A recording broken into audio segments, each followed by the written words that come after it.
Recording has now begun. So, how the heck are y'all? Alive is good. Alive is better than the alternative.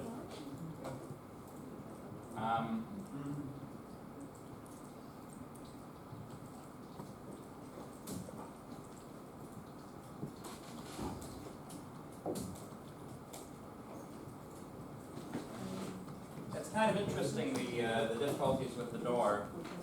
Every time I propose the idea to the security people that perhaps, the door should be open for us, as we are regularly scheduled to be here for our class, I'm given a different answer as to how that should come about. Today they told me to get a key, so I guess I'm going to try to get a key. We'll see how it goes. Question?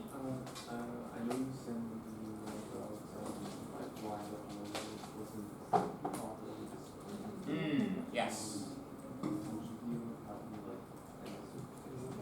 Let me go over it on the projector with everyone because it's a common mistake.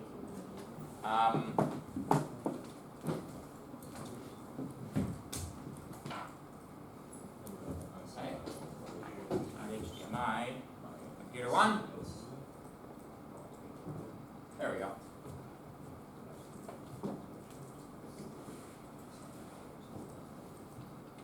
So.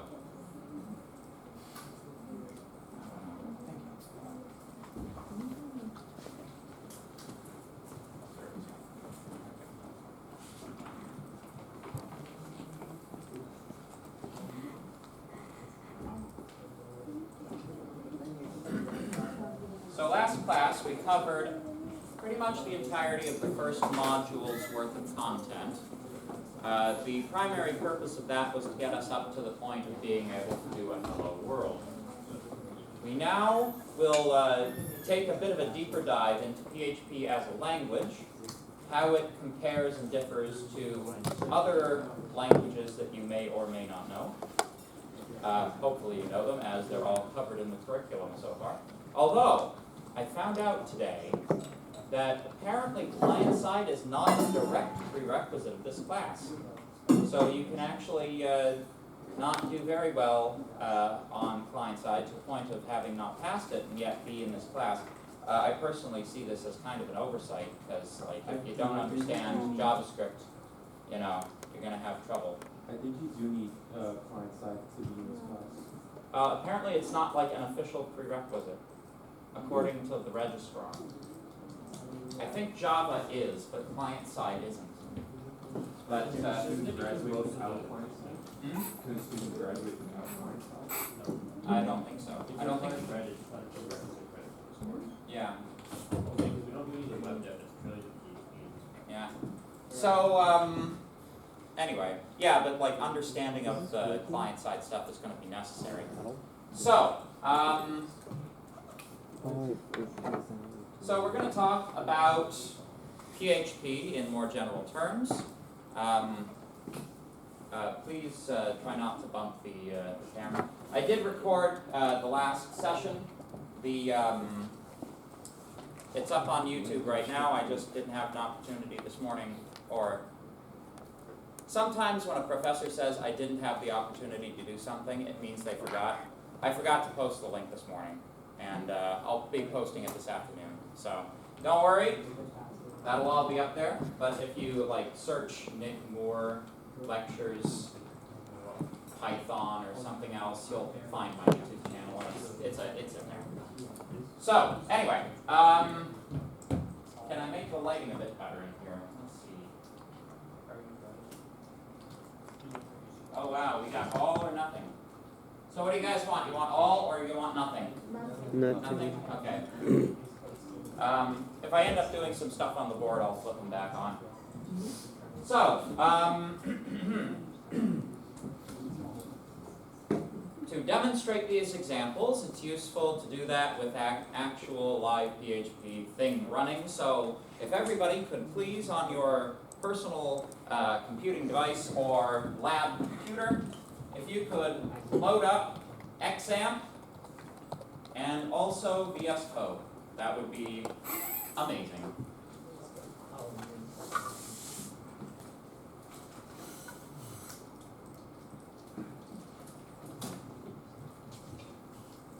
And remember, if you have to log in twice, that means it's twice as secure.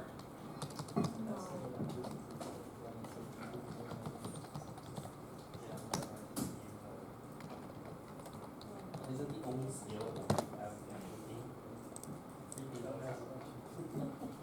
I would ask you two in the front row to please keep it to a dull roar. Thank you.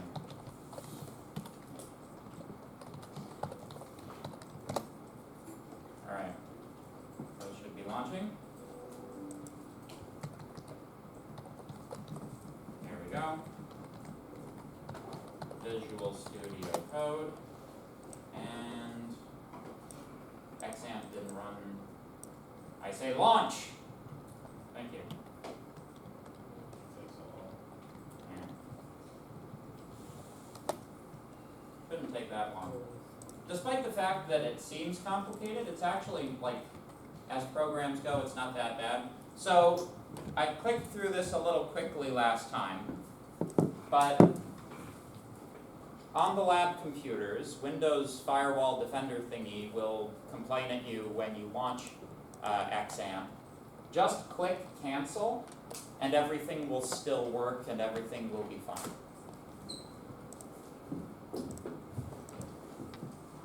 Cancel. Now, if we click on the Explorer button, this brings us to the root directory of the XAMPP installation, which is located in the root of the C drive, which is the folder that we put our files in to have them viewable on the server again. htdocs, yes, very good.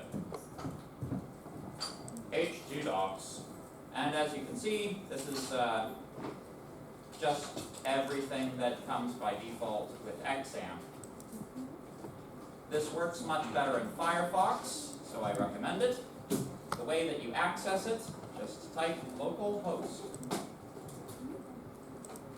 If you get a 404 error message, such as this one, the problem is that you're not finding the web page because you're looking in the wrong port number. If you get it without having to specify the port number, that's great. It works. Don't worry about it.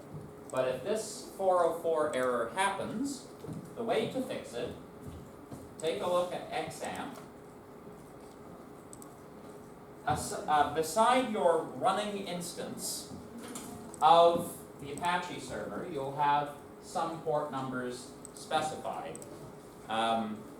Try them. The way that you access a specific port number, you use the colon character, and then either of the port numbers. Let's try 443. Bad request. Now let's try 1080. Ba-bum! There we go. It has worked. Now, it's a little bit tricky.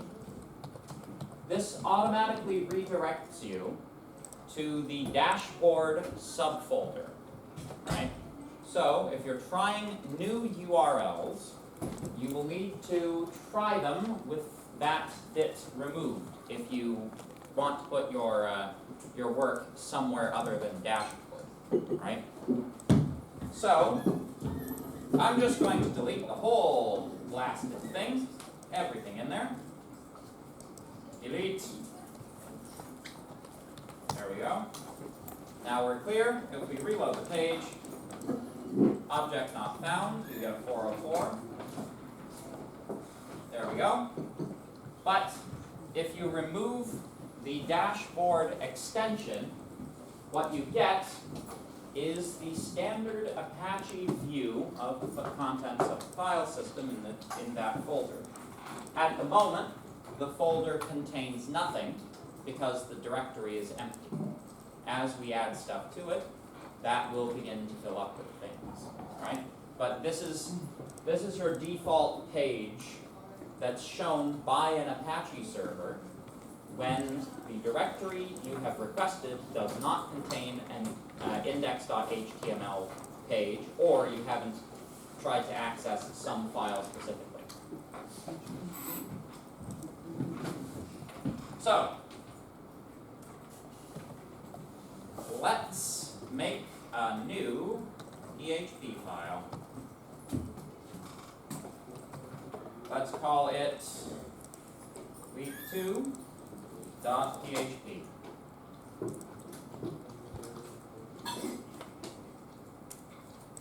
Again, that's located in the C drive, XAMPP, htdocs.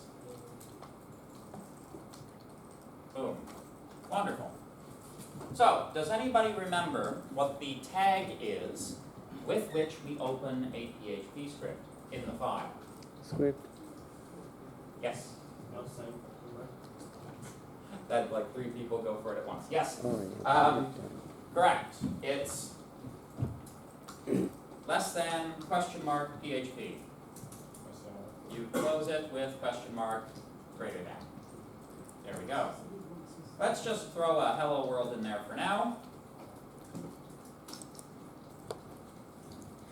Just so we know that the thing is working correctly. You can see if we reload the page, we now have week2.php which shows up there. Oh, and let me just blow this up for you. Okay.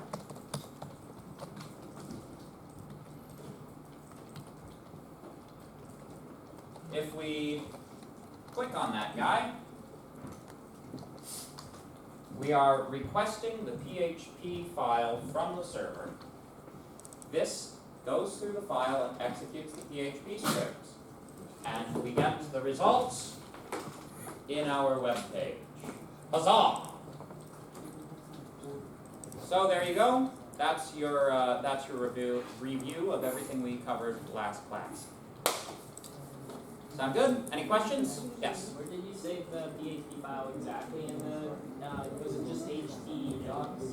Yeah, I just saved it in the htdocs folder with nothing in it. Oh, I deleted all of the boilerplate stuff that XAMPP puts in there because like we don't need it, right? Why is it even? It's just clutter. It's just in the way. I wish I could increase the size, the font size on this. Well, it's like a system. You'd have to go into like Windows System View thing. Anyway, so let me rephrase. I wish I could easily do that. So let us begin to examine PHP as a language. Oh yes, your question. So some of you may have been playing around with this last night, and you may have gotten a 404 message, or something, some weird message, right? Not get your hello world, that's the point. And you're like, I don't know what I'm doing, I don't know what's going wrong, etc., etc. So this is what one common problem people have with this process is. If you just double click on the PHP file, the browser will open it as a file on the local file system. In demonstration, double click. Do I trust it? Yes. Okay, so that's redirecting to VS Code. But what was happening with people, you can also, it can be opened with Firefox. That's a common way it gets redirected. Your hello world disappears. Note the URL. Note that it starts with the word file. Note that it gives the position of that file in your file system relative to, in this case, your C drive. This has not been opened on a server. This is just a file on your system that's been opened, right? If you just open the file locally without using XAMPP, the PHP scripts won't run.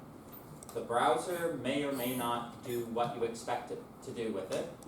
Perhaps you'll just view your PHP script. That's what happened to you. Yeah, it'll be browser dependent, right? Sometimes it'll just give you nothing. Sometimes it'll just give you the script itself. It'll depend on circumstances, but in all cases it won't be what you want. The way that you tell is by taking a look and double checking your URL. It must have the HTTPS in it, right? Notice that this says file and it does not, where the HTTPS would be, right? If you're not communicating with HTTPS, then you're not passing packets around, which means you're not communicating with a server, which means that you're not getting what you want it to do, right? Make sense? Does that make sense for everybody? Excellent. So let's talk about the languages.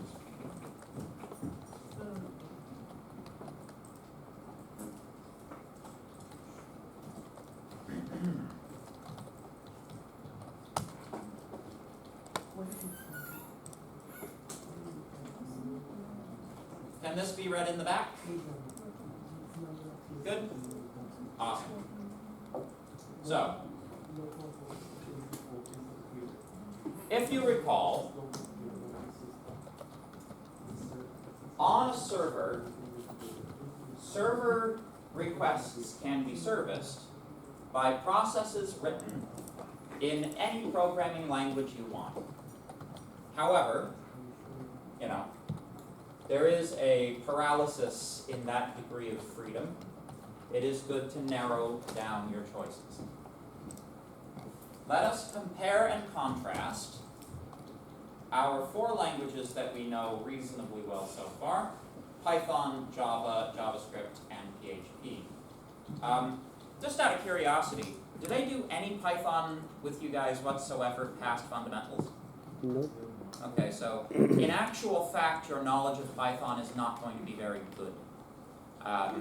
For example, if I were to ask any one of you, how would you write a class for me in Python? You'd probably not know, right? Yeah? Class, name of class, colon, def, exponential. Yeah, but you probably know from elsewhere. Yeah. I know for, okay. Yeah. So you guys are actually much better Java programmers than Python programmers at this point. But that's okay. You know sort of how to get into it. You can always adapt later. So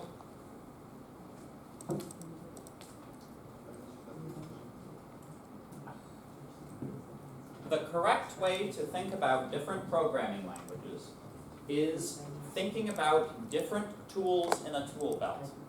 Each one of these languages has a slightly different, or more than slightly different, domain of problems that they are best applied to. Python is a general purpose language known for its simplicity and ease of use, though I might dispute those claims on personal grounds. It is widely used for web development, data science, and scripting tasks. People who don't know Bash or don't want to use Bash because Bash is honestly kind of a pain to work with will often default to Python because you can whip up a Python script pretty quickly to do like a Bash type problem, and you can even write a Python script in such a way that it like mimics a Bash script. Like you can load Python as a shell, and then you can run a Python script that way through terminal. But anyway, there's kind of a joke about Python that like there are only 2 classes of people who use it: absolute beginners and artificial intelligence people. Like there's no middle ground, Analytics also? And yeah. Although you'll find that most of the big libraries that Python is known for are actually C++ libraries in the back end. So, Really? Yeah, There's only two types of programmers that use Python, AI and beginners. Everyone Exactly. else is just people doing it as part of their own career that somehow are also doing Python. it's absolute beginners, AI programmers, and people who want Python on their resume. Anyway,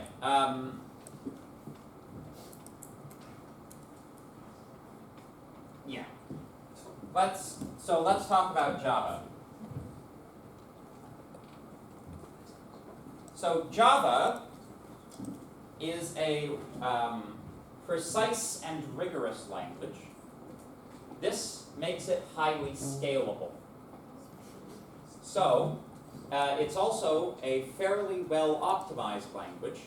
So that makes it a good choice for enterprise level projects or things where efficiency really does become a problem. You know, like if your boss is barking at you that you're wasting too many server resources, you might consider switching to a more efficient language. People, you know, underestimate people sometimes underestimate how much overhead there can be that's depending on which language you chose. I knew a guy once who took a bunch of image processing libraries which were written in Python and translated them verbatim, like statement by statement, into C++. That process alone, no additional optimization, yielded a 5 times speed increase for the C++ code over the Python. And Java is a reasonably efficient language. But if you want it even more efficient than that, there are more efficient languages than Java. We have some Rustaceans in the crowd. JavaScript is primarily used for client-side development, but using the recent frameworks which have been developed, if you really, really, really want to, you can use JavaScript across your entire stack. And there is a certain appeal to having the full stack running on one programming language. But, shall we say, JavaScript is a bit of a mess, and I'm not even like trying to be mean. Like I'm usually mean to JavaScript, but here I'm not even trying to be mean. I'm actually pitying it when I say this. It's not a very well or efficiently designed language, so, you know, I think the guy who developed Node like publicly apologized that he developed Node or something like that at a conference. But anyway. So then we have finally PHP. PHP was specifically designed for web development, making it a natural choice for server-side tasks. It is widely used to build for building dynamic web pages, handling form submissions, and interacting with databases. PHP is used a lot. It's an older language, but solid, you know? Good. So, I'm going to assume you guys know, well, okay. I'll talk a bit about compatibility. So Python can be used with various frameworks. Django and Flask are among them. Because you can get stuff working reasonably quickly in Python, it finds its niche in the sort of internet startup community, right? If you need to get something working reasonably quickly, you know, pump out a proof of concept, something like that, Python is a decent language to approach that problem with. In particular, NumPy and Pandas are very good libraries for big data applications, so that's why you would choose Python, right?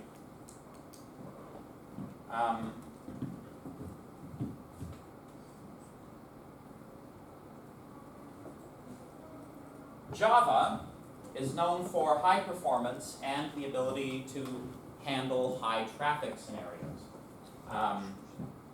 It's kind of the more conservative language, right? It's not as fun or flexible or interesting. It is more rigid and structured, but it gets the basics. It absolutely nails the basics. So,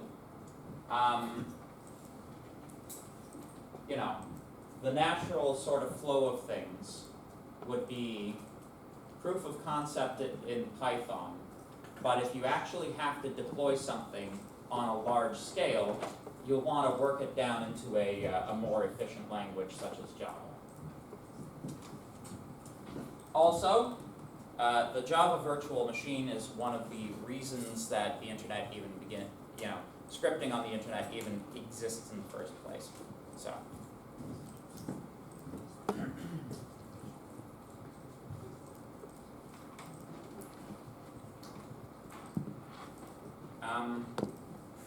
JavaScript. Node.js is the server-side framework that you can program JavaScript for on the server. You would have to really like JavaScript. It's not, if you want to use it, sure. I would prefer TypeScript, but okay.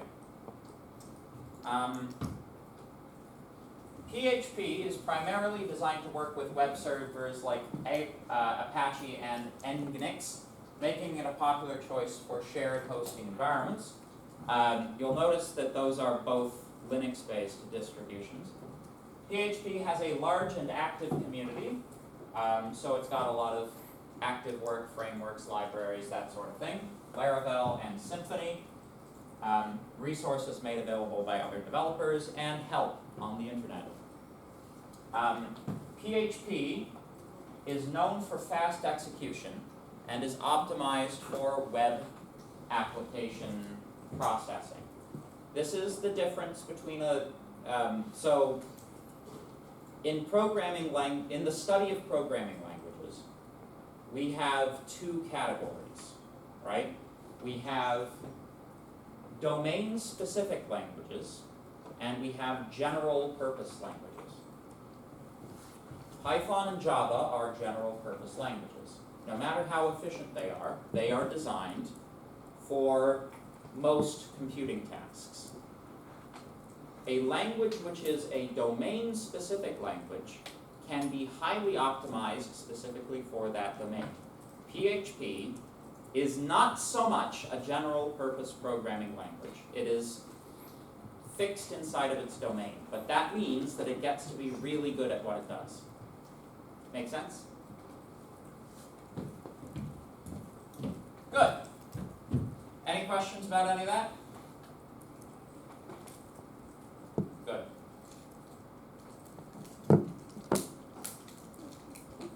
So, the PHP language. First things first, let's see a very quick comparison between our 4 languages that we're aware of to pick out the differences between these and PHP. Yes? I just saw that PHP version we're using is 7 point whatever. I just did my version and it's high. Is that an issue? Possibly. We'll get into it a little later on. In general, you should try to use some flavor of version 7. Some version of PHP 7.20 something would be preferable. Unfortunately, with PHP, as we're going to see later on, it's a weakly typed language, which means that a lot of the background underneath the hood stuff relies on implicit type conversions, which actually do change between overall version numbers. So we'll explore that pleasure as we go along. So, what's the first thing you notice? Dollar signs everywhere. What gives with all the dollar signs, Nate? What's making the other? Yes, Yeah, they signify variable names. precisely. In PHP, all variable names start with the dollar sign character. This is just a rule, an immutable rule. You will have to memorize it. Does anybody know why? I'm guessing it's because you don't want to confuse methods with variables or functions with variables. To some extent, that it is convenient that it visually distinguishes variables. But I'm asking, do you know the origin? Why does PHP use dollar signs? Maybe it's from C language? Or Not from language, C. something older? This is kind of a guess, but maybe it's like related to the Linux, the console thing. Linux, that console thing, is the correct answer. You can say it's that. Yeah, it's a convention from bash scripting. So, let me just, Oh. Alright. if I open up Putty, which is my fast way of getting a,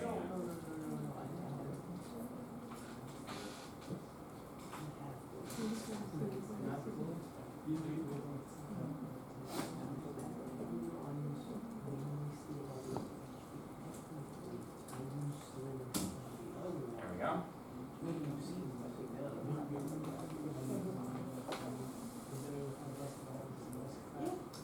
So, this is a bash environment.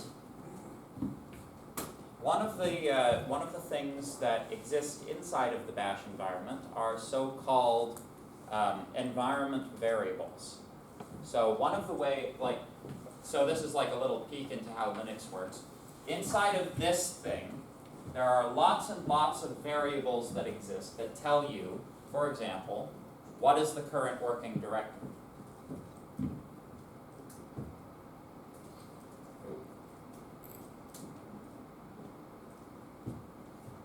There you go.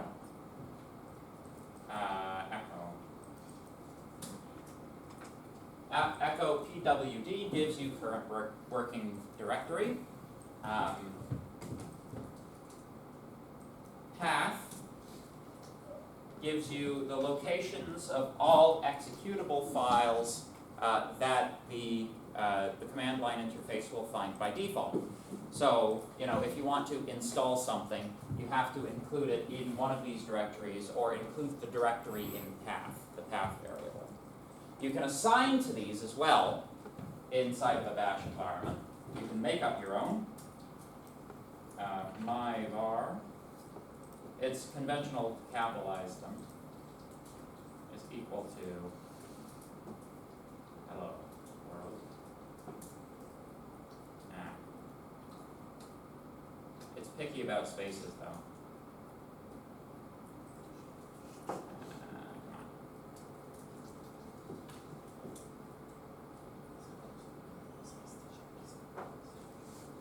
There we go.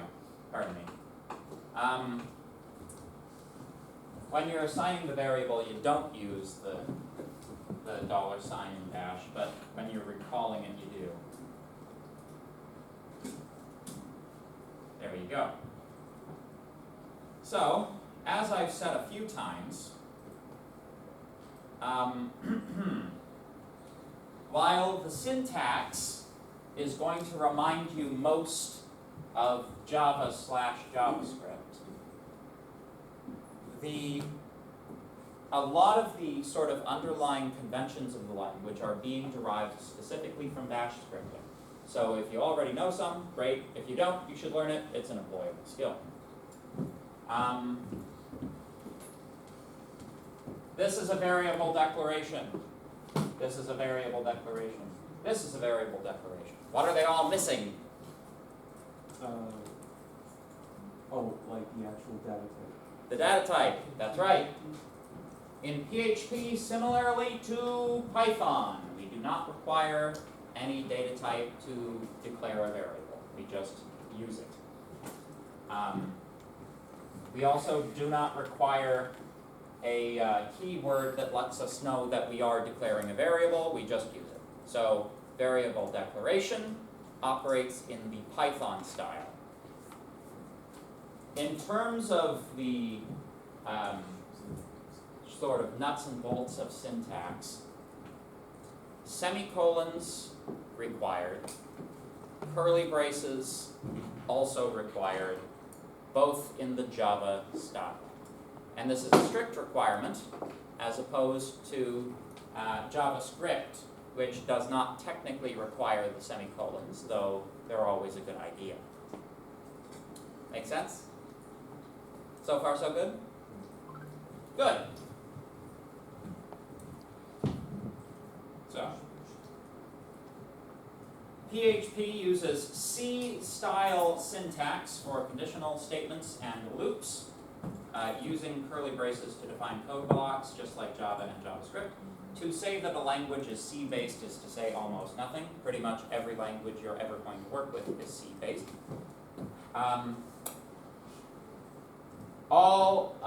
So in PHP, we've got comment characters in the Java style, all right? So single line comments are the 2 forward slashes. We also have multi-line comments available using star, a slash, star, star, slash.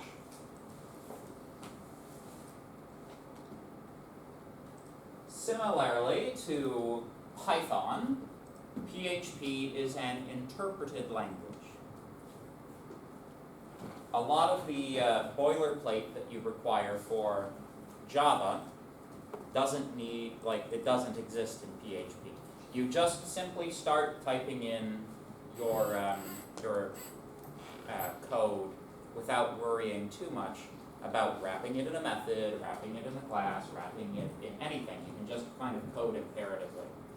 Make sense? So far, so good?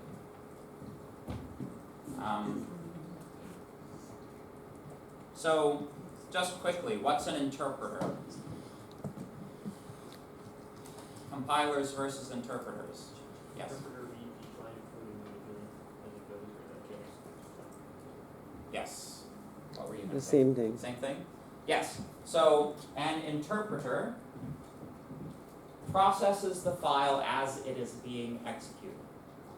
A compiler processes the file all at once up front, produces the executable, and then you choose to execute that.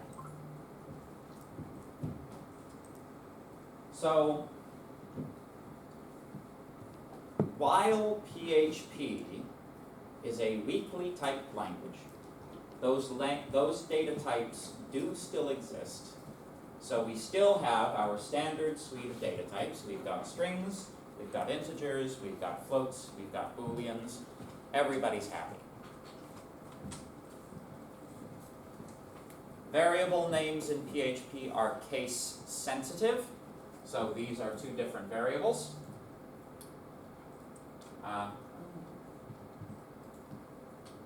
PHP supports arrays, and we'll be getting on to them a bit later in the course. We also have support for objects and classes and functions, though we will build up to those. And it's a little bit different. In PHP, the way modularity works is you break things up into files mostly, because a file is like a separate, when you send it through an HTTP request, you're sending a request for a file, right? When you send a request to a server, you are asking the server to perform an action.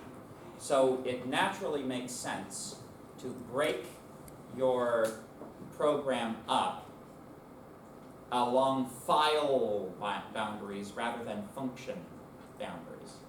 Does that make sense? We'll see examples of this, don't worry.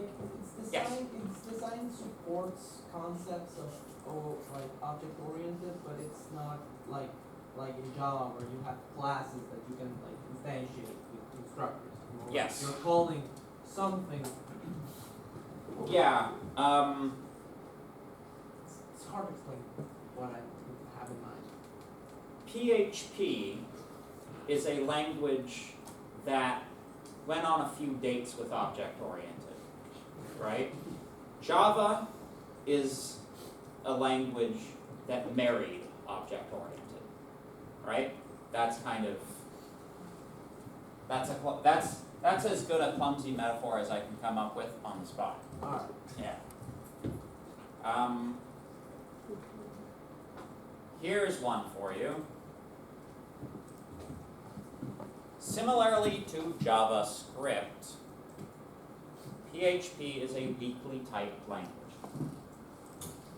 If it can't make sense of the types that you've asked for, it will try to make sense of them by performing a bunch of implicit type conversions in the back end that may or may not do what you actually want them to do. Most particularly, similarly to JavaScript, we again have the difference between the triple and the double equals operators. Can anybody remind me what the triple equal operator tests for in JavaScript? Data type, Data type and variable values. yes, it's value and data type, right? If you said for the integer literal, triple equals 5 the integer literal, it would still come out false, right?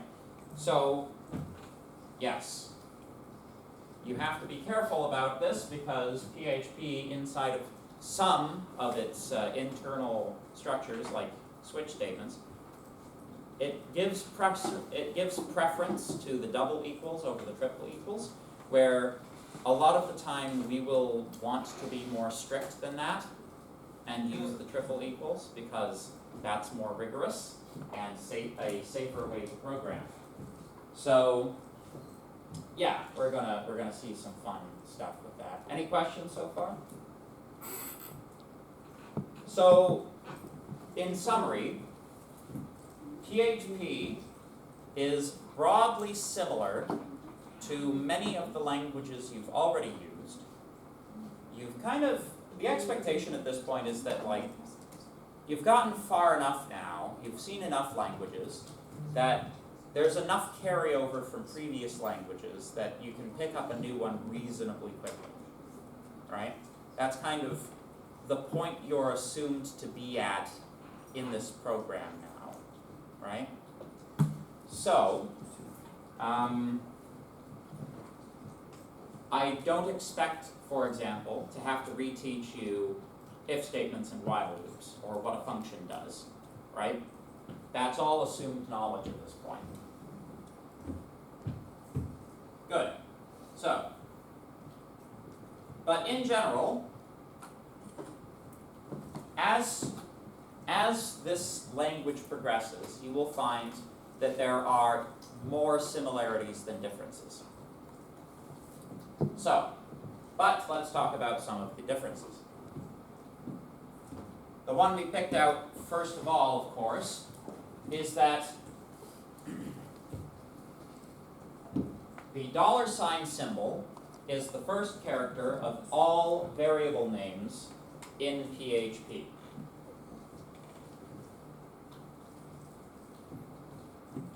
PHP, JavaScript, and Python are all dynamically typed languages. Type declarations for variables are not required, and the type can change during runtime. So you can reassign a different type to a variable that's been, used for other types in the past, and it'll just work. This is unlike Java, which will give you an error if you attempt such nonsense. So, similarly to Java, PHP relies on structuring the code with curly braces. The same conventions of indentation still apply, though. Whenever you block out a block of code, you're expected to indent it over one level. That's just good form,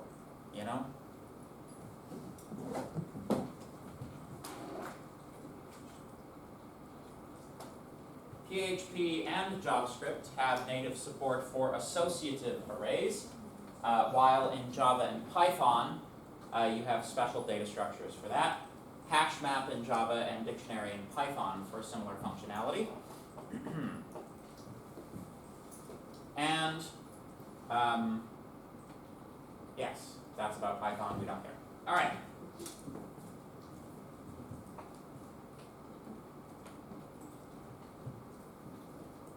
PHP is a weakly typed language. Let us consider the following piece of PHP code. They're like, oh, thank God, he finally got to some code examples. A is equal to false plus 12. What do you think the return result of that is going to be?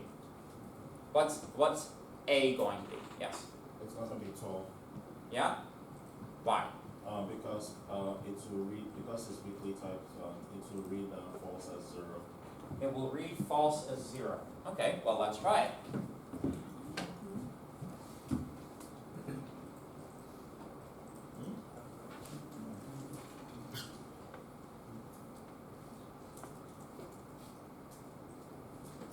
A is equal to false plus 12.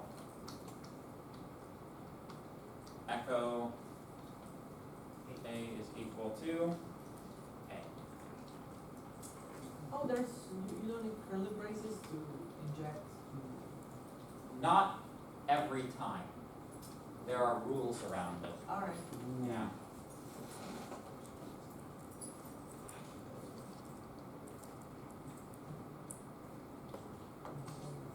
And as you can see, your esteemed colleague is correct. A is equal to 12. So,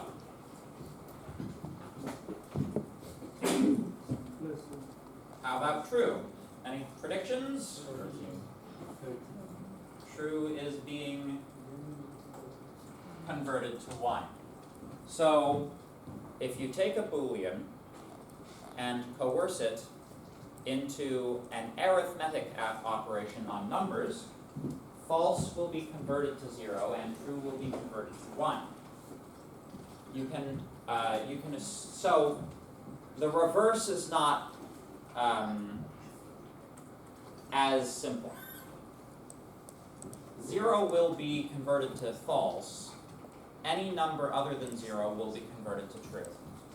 This is kind of how it works in the back end of a lot of languages like C, actually. Yes? So is this the implication of C, is that why it treats them as 0 and 1 or Yeah, basically. We're tracking closer to C here, and like everything basically just being binary code in the back end, right?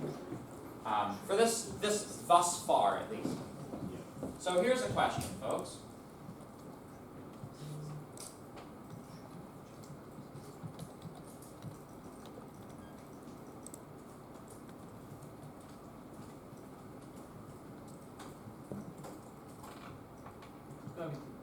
It's going to be 2 or is it going to be 11? All right. I'm just to remind ourselves, in JavaScript, which is also a weakly typed language, this comes out as 11, Oh, alright. right? Because it's concatenated. Because it's concatenating, yeah. Alright.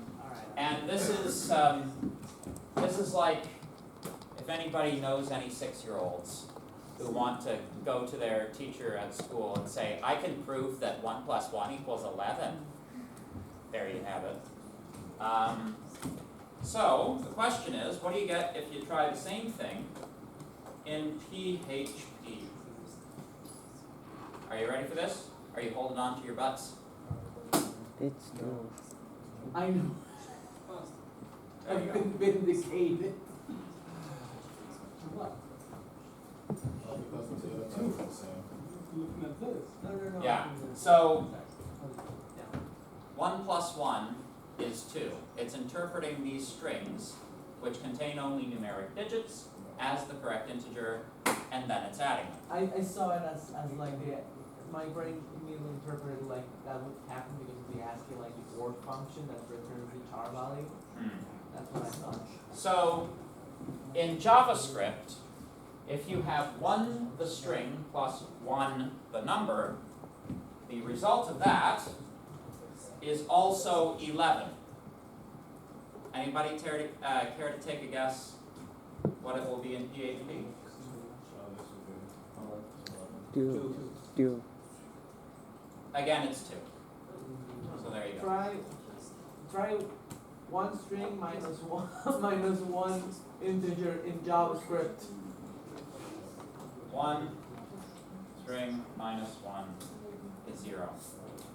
So yeah, Great consistency. 1 plus 1 is 11. 1 minus 1 is 0. Very nice. I love JavaScript so much. Yeah. So, What would it happen? here's a question.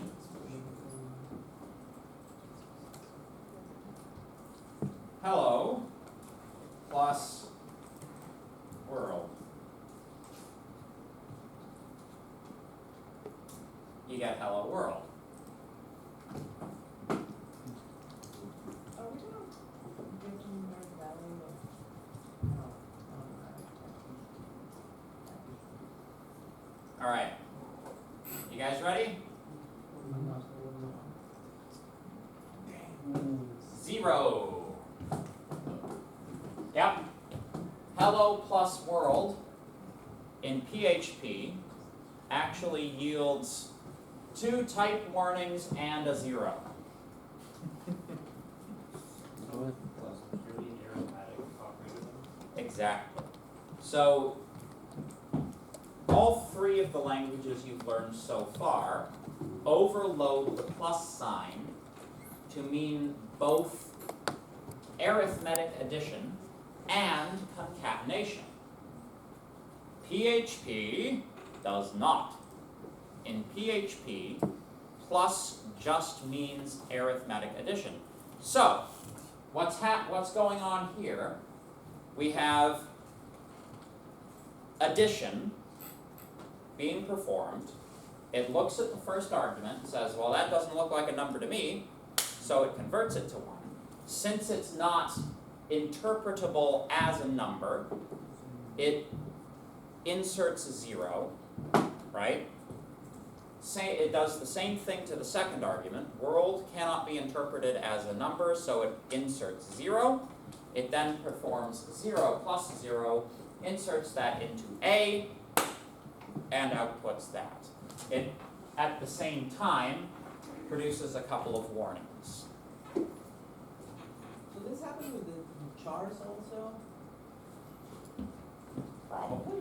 Like H plus W? Oh, it might decide to bring in the ordinal value. Let's take a look. Yeah, I like that. Space plus space. Yeah. Yeah, it still doesn't like it. No, A plus B. Well, I was trying to go for stuff that like would fit inside a character. Alright. Yeah. That's what we are. Where You have to use the class.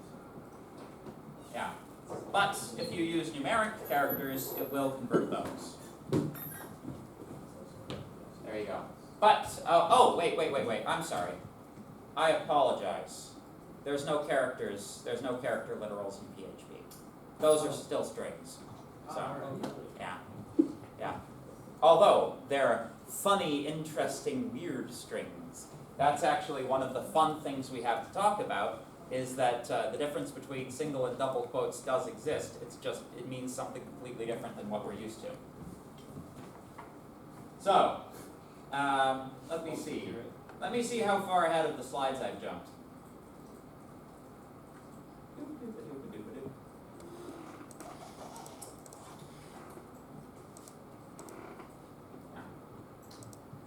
So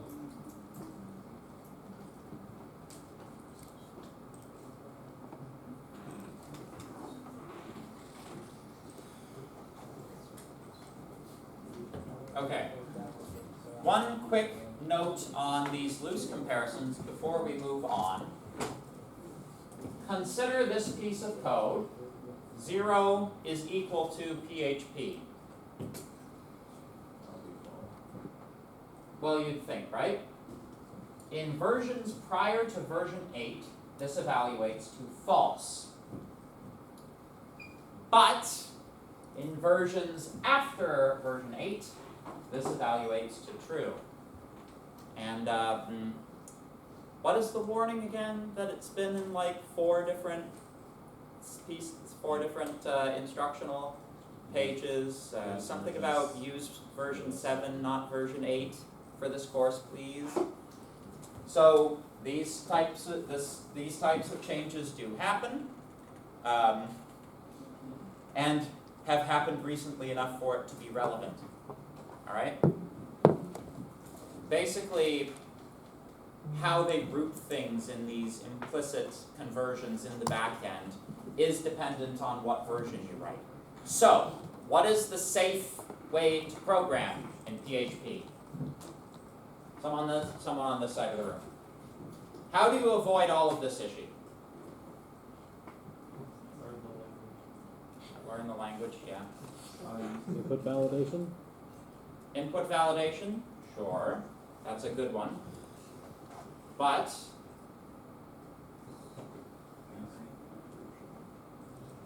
you, sir, with your hand highest. So you can use the strict equal sign.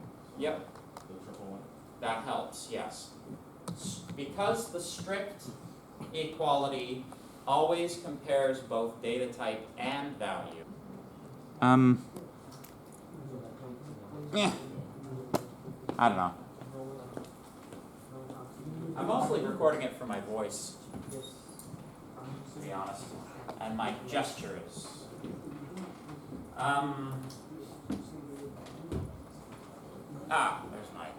There's my magic wand. So, I call this meeting back to order.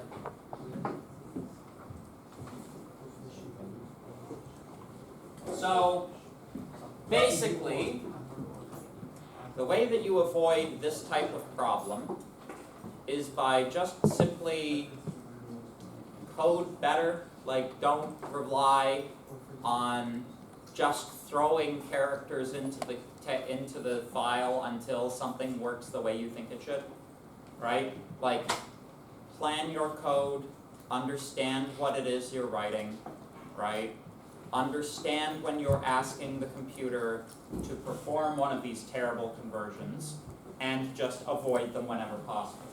I see why you're saying never to use ChatGPT or the Right. but because it's just gonna give you what they feel is right, and you're screwed. Exactly, and you'll have no way to actually read it. Actually, it's interesting. On the subject of assignment 1, Professor Adams asked the stupid bot to come up with a solution for assignment 1, and it's like just chock full of like regular expressions. You know what regular expressions are, folks? Any idea? It's a way to parse strings for certain pieces of data based on constraints. Yeah, but it's also a model of computation called finite state automata, which you have not been taught. And so, if we see any regular expressions in your code, we will be asking you to explain said regular expressions in your code. And if you cannot explain the regular expressions in your code, then you didn't write them, which means it's plagiarism. Incidentally, though, regular expressions are a very useful skill to pick up.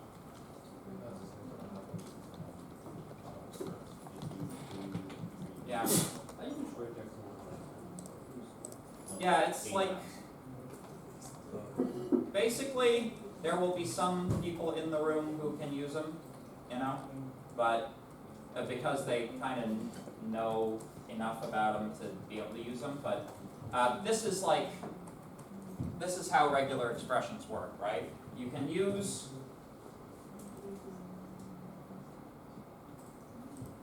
use various phrases to like pick out pieces of text inside of another piece of text. But there are a lot of like, you know, a lot of stuff like, I think alternation is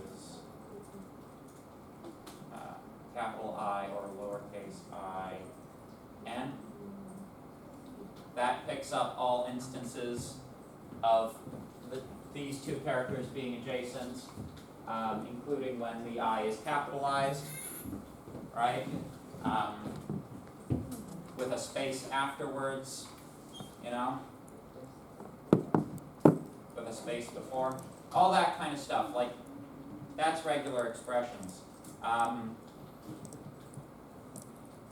It's complicated stuff, and the more complicated it gets, the more obvious it is that you didn't write it. So yeah, it was kind of funny. The ChatGPT solution, the solution that the stupid chatbot came up with for assignment 1 was hilariously wrong and ridiculously wrong. So you are swiftly getting past the point where it's going to be of much help to you for that purpose. So, and don't expect it to be very helpful in your workplace either. You know. Yeah. Anyway, where were we?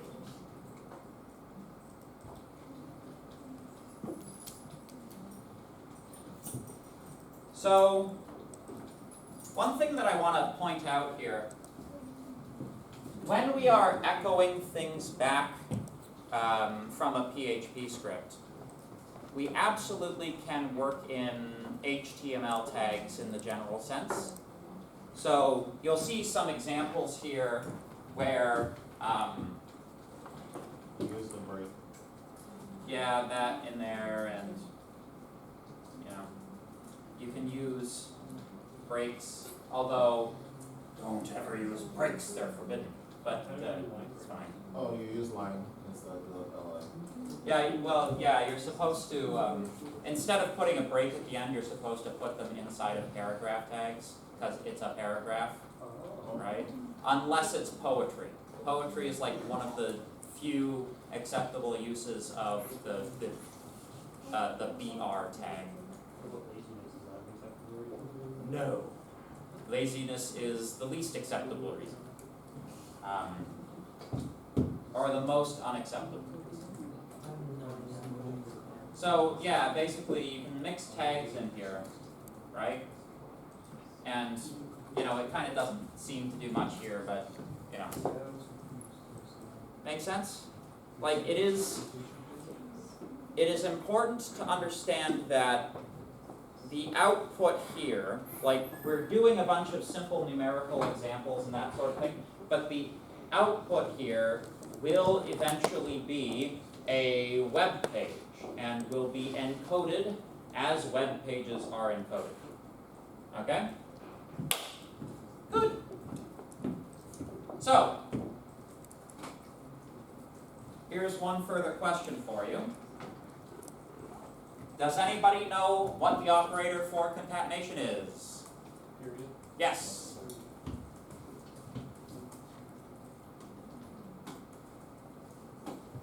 So, the operator which performs concatenation on strings is the period character. I'm not sure why they chose that one. But, you know, do you? No, I have a question. Yes. The backslash n doesn't work with, is it all state characters that don't work with PHP, or? So the question is, does \n not work in PHP or does it not work in HTML? Oh, I see. Right? So could I use like a backslash to escape like a quotation mark inside of a string? You can use / to escape like Characters. characters like the $sign character, for example. So for example, if you wanted to put a $sign character in here, right? It immediately highlights that and tags it as a variable. What if I just want a $sign? right? Well, our old friend, the escape character, comes in. And that's how you can put stuff in that way. Make sense? Yes, question? If you did it, if you did one set with quotation marks, and one set with, like apostrophes, so one quotation mark, period, one apostrophe, would that still work? Let's take a look.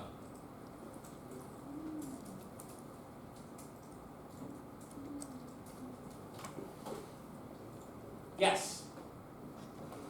And that works too, even with no quotes, because remember, the operator is a string operator. So the one, which is the integer, is being converted to a string prior to concatenation, and then it's being concatenated. Question?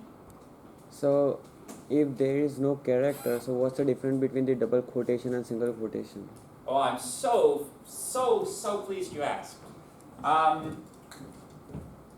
Unfortunately, the syntax highlighting in VS Code gives it away, so it kind of steals my thunder. But I'll give you some example. I'll give you an example.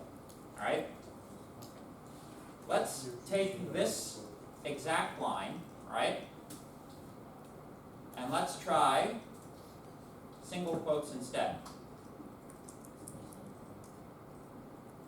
Oh, it doesn't identify.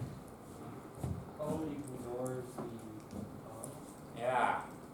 So the difference between single and double quotes in PHP is that the single quotes will ignore any additional processing that needs to take place, and it also ignores certain escape characters. Are you guys watching the video? Because that's like super rude. Sorry about that. Okay, thank you. I tisk in disappointment again. Is that where the curly braces come into after the variables that No. No, actually, if you put curly braces in here, right, they still just get added through. What? I don't care how old Roger Whittaker is. I don't care how old he is. All right. Clip that for your out of context video. So basically, this distinction, anybody want to guess where that comes from? Once again, this is a difference that comes from bash. So basically, the substitution of variables step is performed for double quotes and not performed for single quotes. Again, bash operates the same way. You had a question? Yeah.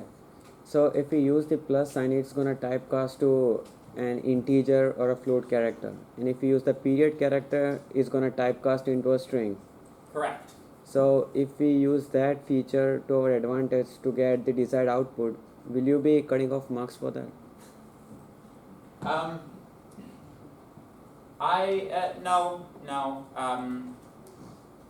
I might be like waggling my finger in a disapproving fashion and say you should always use explicit type conversion because you know this the manner of things that you describe is vulnerable to working differently depending on your PHP version, and thus it's less maintainable to write your code that way. But I'm not gonna like come down hard on you for doing something like that. But just just write better code. Write better code than that, okay? Yeah. Okay. I think we can all agree that everybody should write good code. Yeah. How much does this actually based on bash? It's like there's even a question. Yeah, quite a bit. That's usually 3,000. Yeah, a lot of your basic, like, I would be very surprised if you didn't have like cat and CD and stuff like that as well. Right? So yeah, and in the back end, they're literally just linking to those. So yeah, yeah. Back to this. So the null is 0. So, you want a great example of something not to do? Here you go. Can anybody spot the problem? Someone other than people in this row? Can anybody spot the problem with this code? You're assigning the variable is 6. Yes, that's a variable assignment, not an equality comparison. Common rookie mistake. So, here's the question.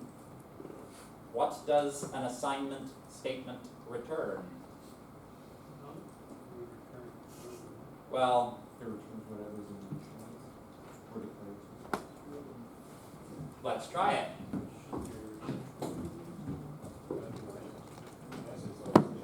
A is equal to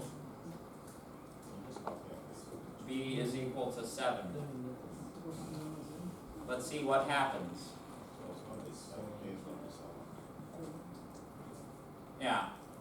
So in this case, the return value is it's returning what's been assigned. So would that not be the if statement, you didn't have a dog Well, no, it wouldn't break the if statement because that's just a value. So this Right. is if 7? Oh yeah, because I know. And if 7 converts to a Boolean, and which Boolean will it convert to? So there you go. So if It's almost like they knew how stupid it was. C is equal to 9, On top of that, since this is a weakly typed language, it will not stop you from using the assignment operator inside of an if, right?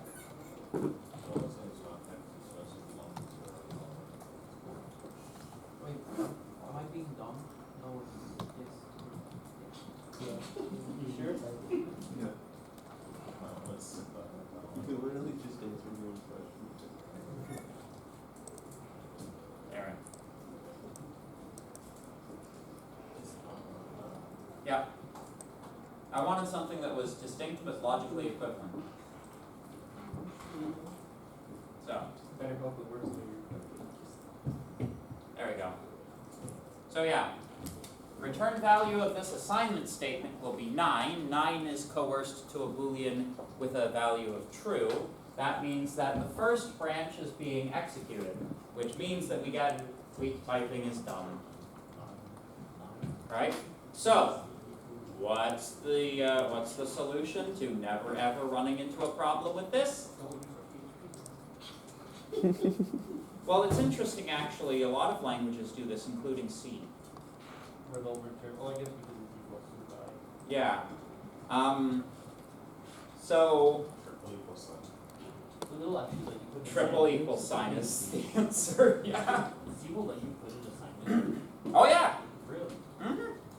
Yeah. Yeah. It'll do. Yeah. C does a lot less checking than you might think actually.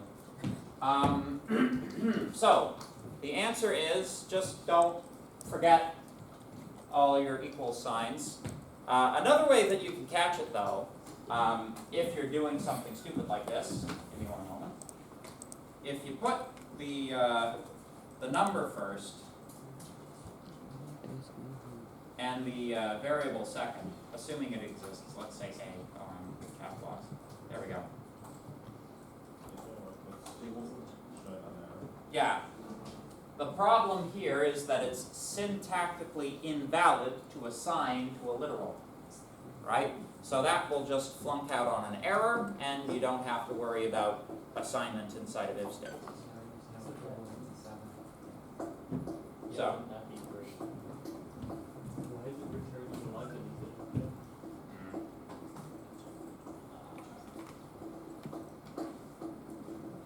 Okay.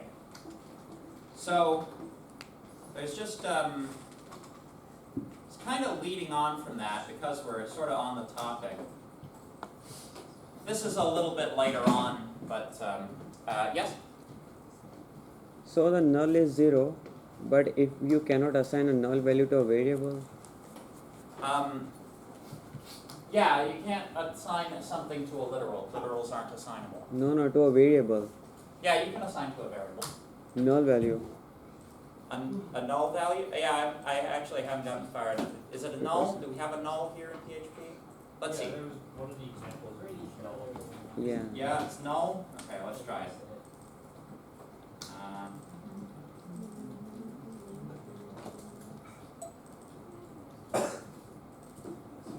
yeah, we got null. So you can have null if you want. Okay. Here's one for you.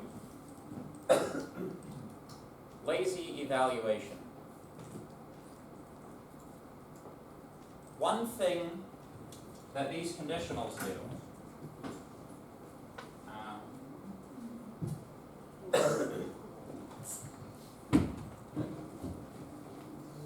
the conditions in the subconditions inside of them are executed in the order that they appear. So, if I have an if statement,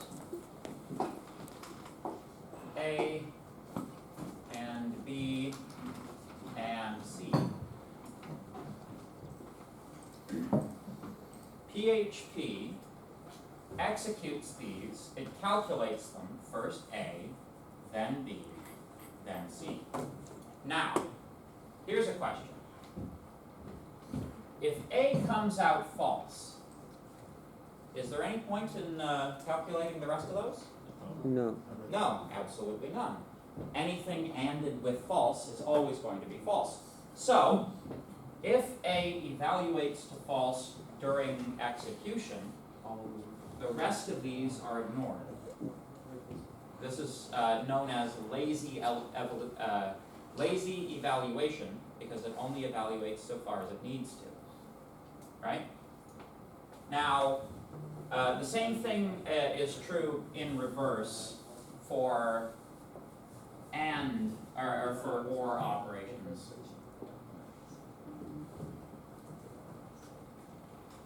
If the first condition comes out true, there's no point in evaluating the rest of the conditions, right? Because anything or true is always going to be true, right? Question? Yeah, so I know for PHP it uses the this for or, and it also uses the or. Yeah. So, yes. PHP supports both written forms of and or the symbols from Java. There is a semantic difference between these. These bind tightly, these ones bind loosely. These ones bind so loosely that they bind less tightly than assignment. And assignment is usually the least tightly bound thing in existence. So, if you had an expression, C is equal to 7 and D is equal to 3, this would get grouped like that using and, but if you had the same thing without the braces, pardon me, and D is equal to 3, right? In this case, the this guy binds most tightly of all of these. So that would get executed, then probably it'd execute this one, and then it would execute the last one. And this wouldn't return a variable reference, so this would all be an error anyway. So when do you use like the regular and when do you use Always use this one, never use that one. There's no reason to need to do this ever, so just don't. Why?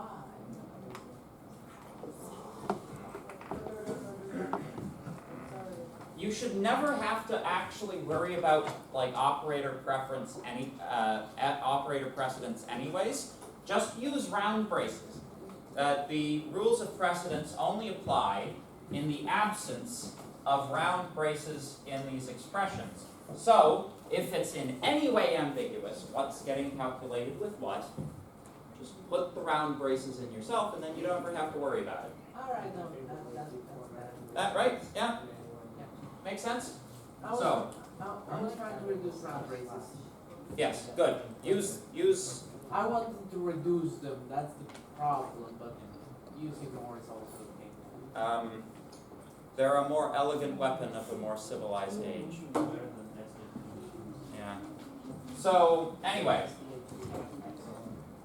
I just wanted to bring up, before we move on, I wanted to bring up one use case for this guy, which is actually practical. So, yeah, stuff like that, or does file exist idea. So,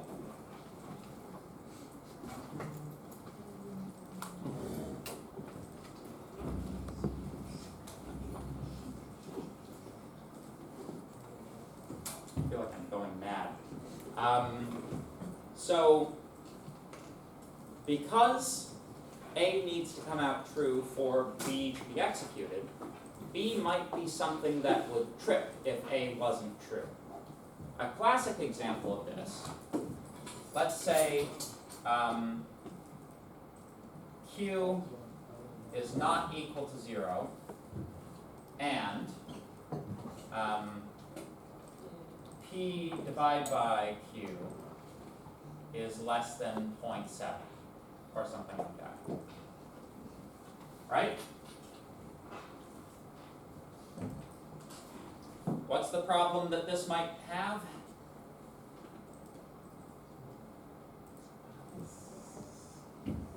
Someone in the rest of the class?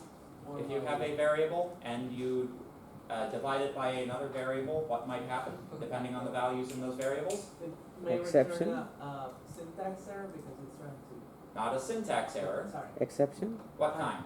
type. Arithmetic? Or null Sure. pointer? A div0 error, Oh, right? Zero.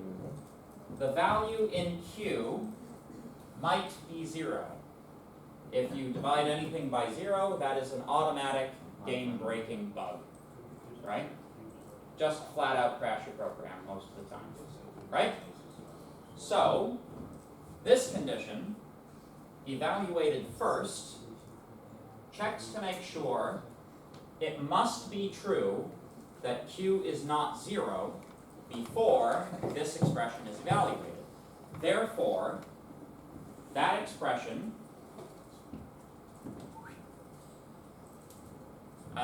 can be evaluated safely because we know that Q is non-zero. Right? Does that make sense?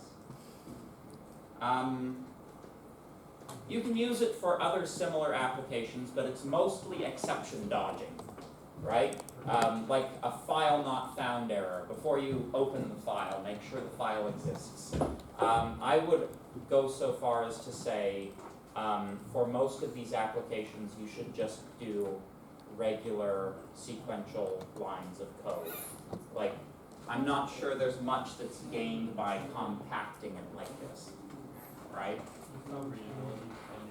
Depending, you might get some readability, yeah. And like, just because of the way PHP gets written into an HTML document, sometimes you want a little bit of compactness actually, but yeah, well, we'll be seeing that. You had a question? So there is still a float data type in PHP. So while Yeah. in comparison of integer and float, does it work the still same as Java? Yeah. It works.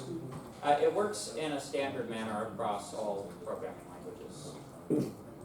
Yeah. Good. Any questions? Yes. So the previous question I asked was you can assign a null value to a variable Yes. and null is 0. But when you print the same variable using echo statement, it doesn't give any output. Why is that? Let me turn my thing back.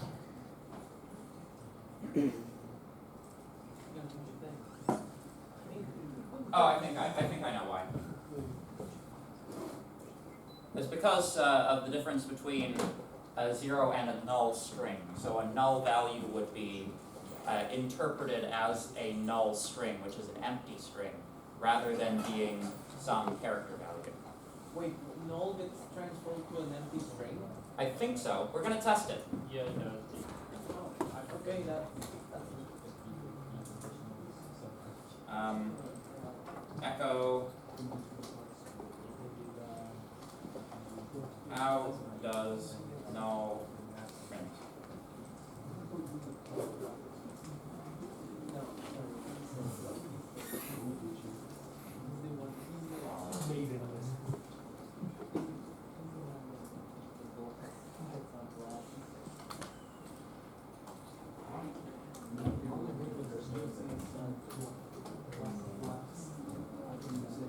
So, I've just got a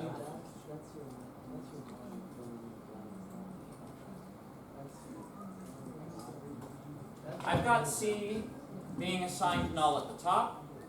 I'm just inserting it into this string and printing it.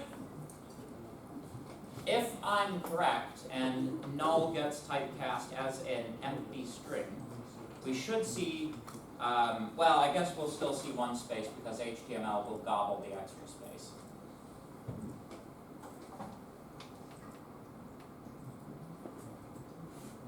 Oh, syntax error. Your if statement. Oh, yeah. Stupid thing.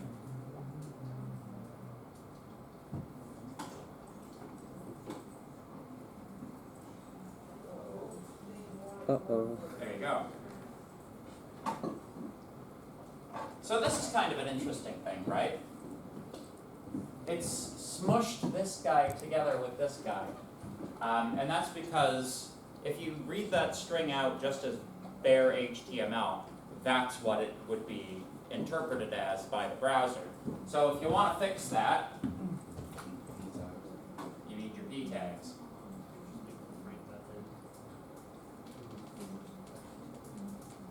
Let's not get too ahead of things, shall we?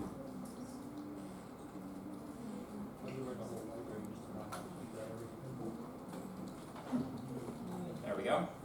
So you will see that null is getting inserted into the string as an empty string. So there you go. Any other questions?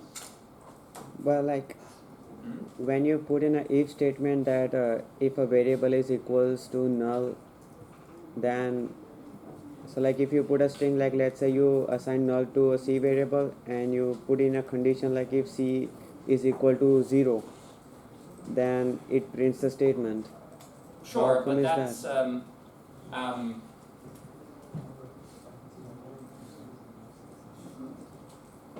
so you have null, right?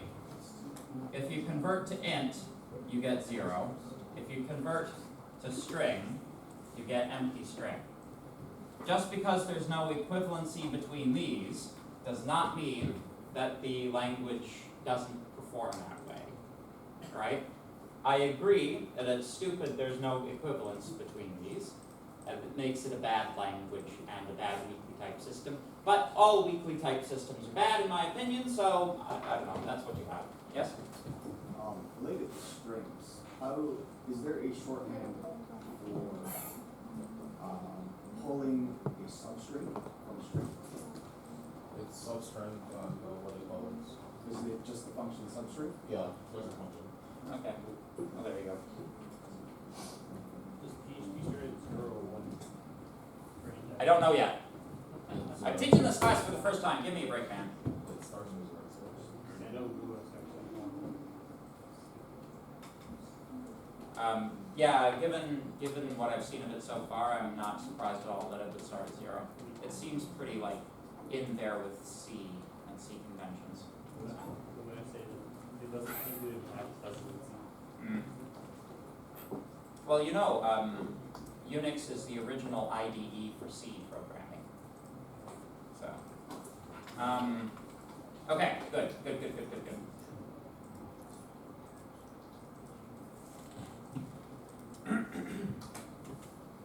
So,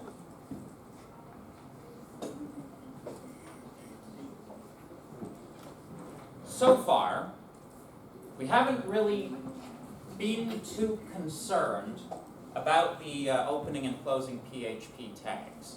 We just set it at the start, we set it at the end, and we don't worry about it in between, right?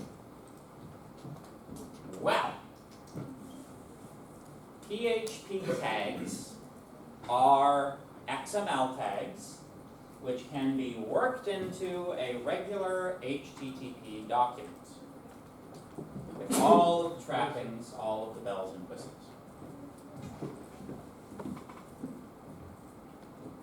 We're going to begin to see how PHP is better for certain things and more efficient at doing certain things than JavaScript. You guys remember the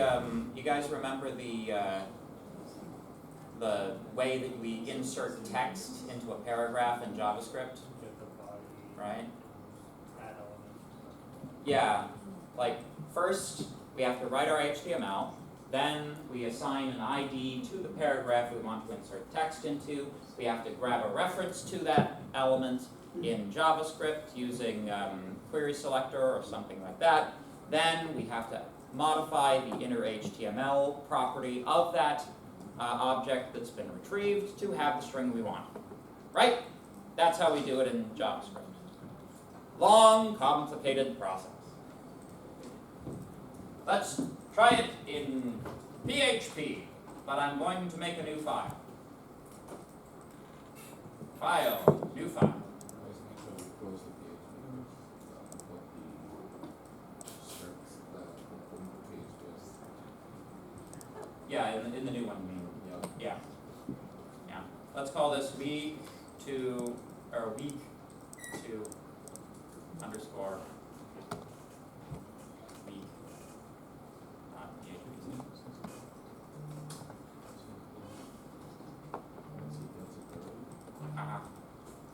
Incidentally, when you're in a PHP file, if you do !tab, you get your HTML boilerplate, which is handy.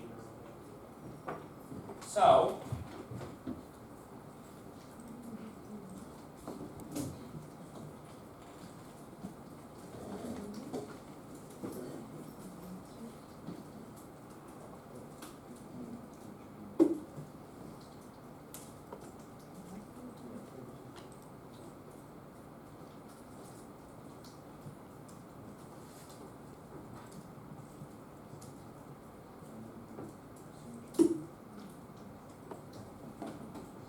hello world.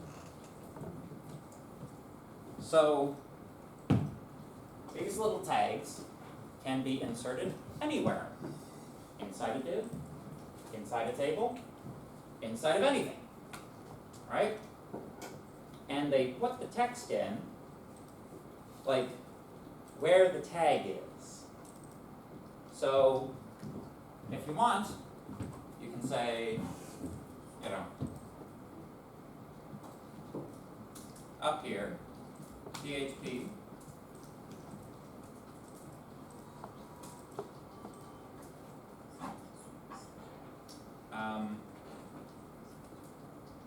my var is equal to 7. Down here,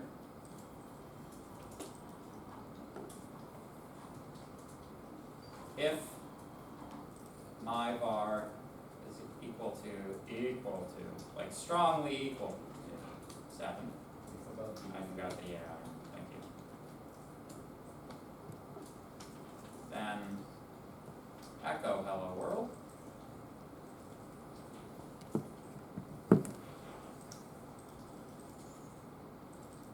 Else echo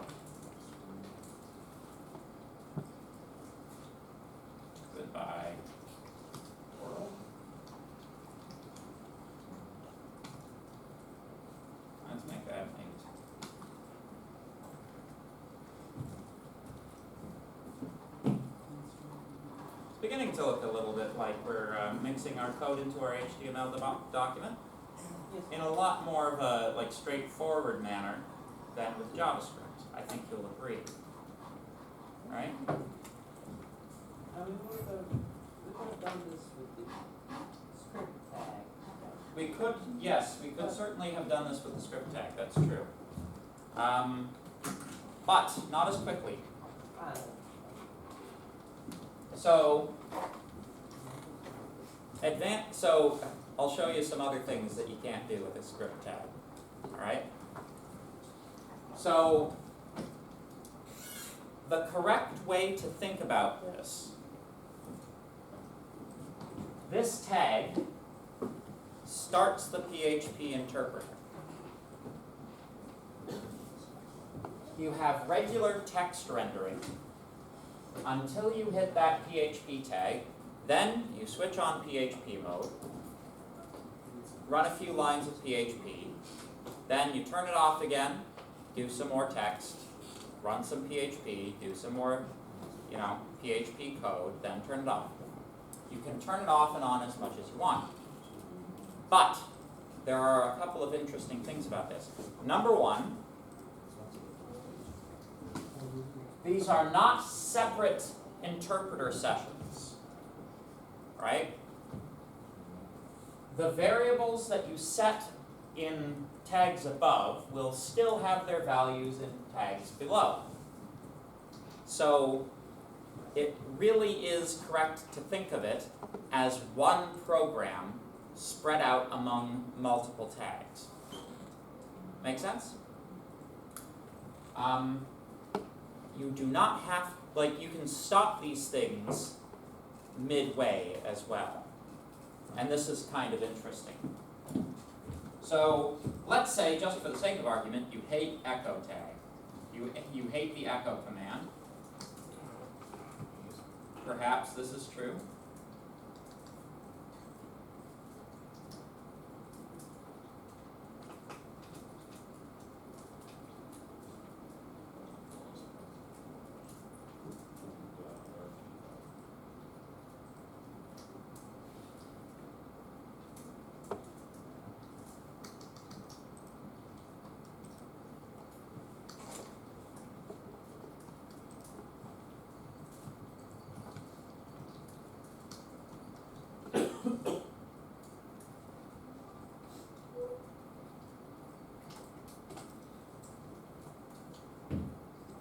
I suppose I could just inline that, eh? That seems like that would be less onerous and terrible.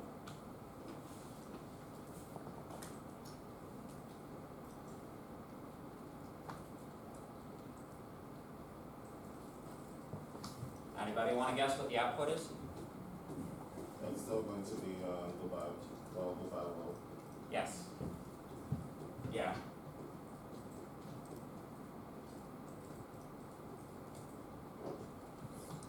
Except there's a dangling,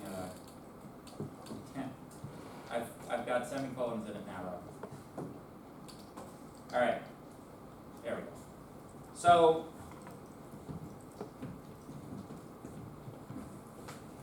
we have taken up a control structure. We've split the syntax of that control structure across 3 different PHP tags, and yet somehow the thing still behaves the way we want it to. Or at least it behaved the way I wanted it to. So, to understand why this should be the case, why this should work, you kind of have to dig into what the heck an if statement even is anyways.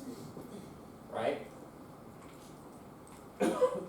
In terms of the, I know class is just over, let me finish this point, and then we can go. 4 minutes. 3 minutes. Fundamentally, what an if statement is it's a way of writing a go-to without having to write go-tos, right? If condition, else some other condition. What that's actually saying is, if condition C, go to next, else, go to else tag, right? You can replace this with an else tag and this with a next tag, right? And an end here. Put a go to end in here, right? And that's actually how you write an if statement in terms of go-tos. So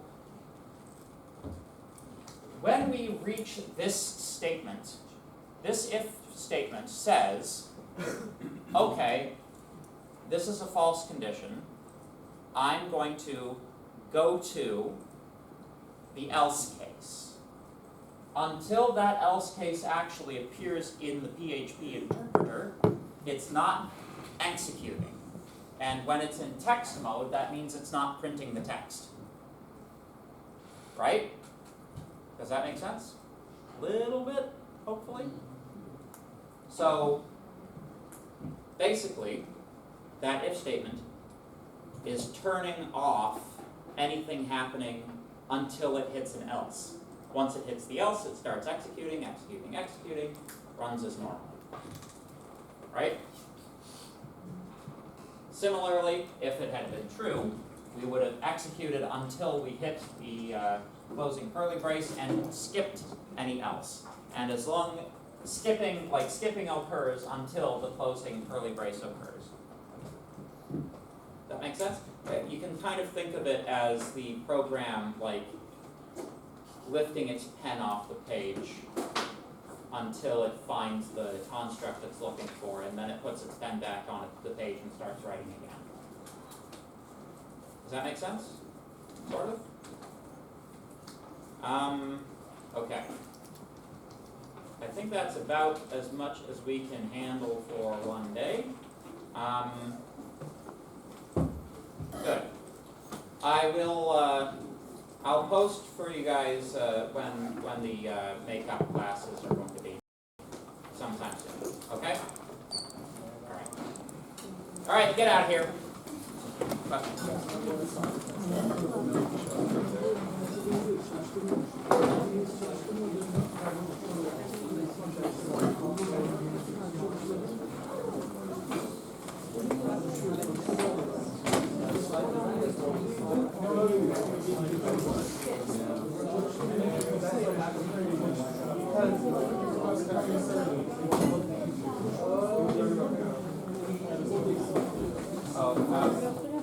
So it's going to be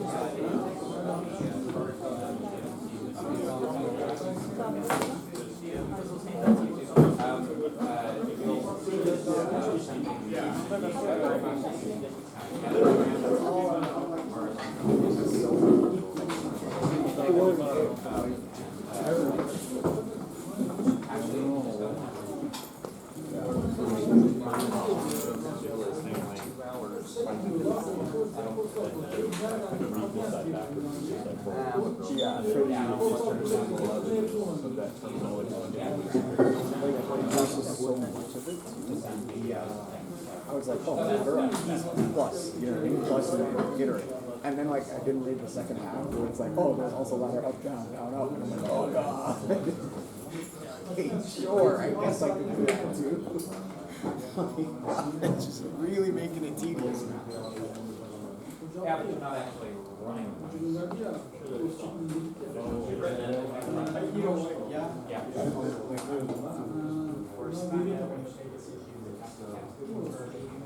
This problem? Yes. You can text me. Yep, good, good, good.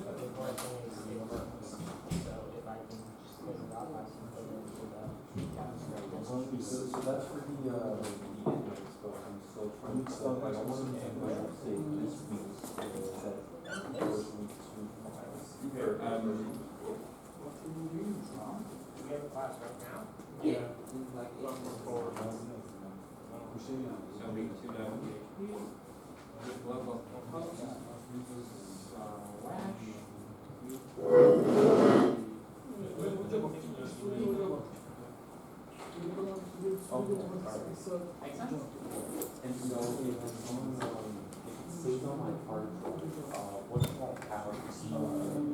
just copy like the exam. No, you can have a basement. On your hard drive? Yeah. No, it would need to be installed to the directory and stuff. No, you'll just have to keep. Yes, I figured it all out. So I don't need to go.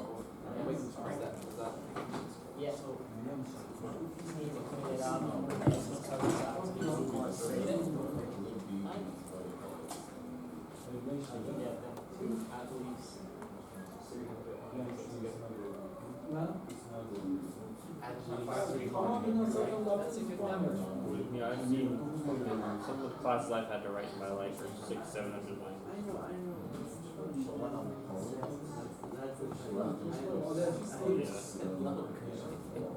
Yeah, just pass it in as We should be able to get it from other yeah, people. you'll have to, since you're returning a string here, you'll have to echo the result.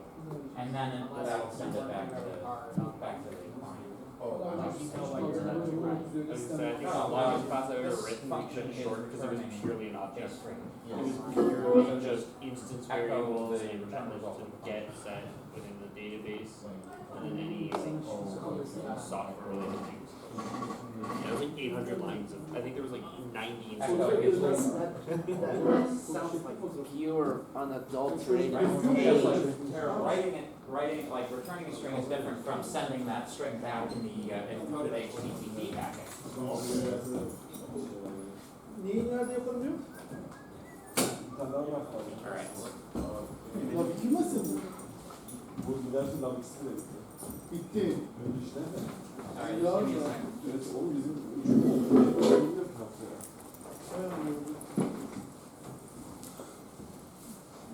Oh, I forgot to turn my camera on.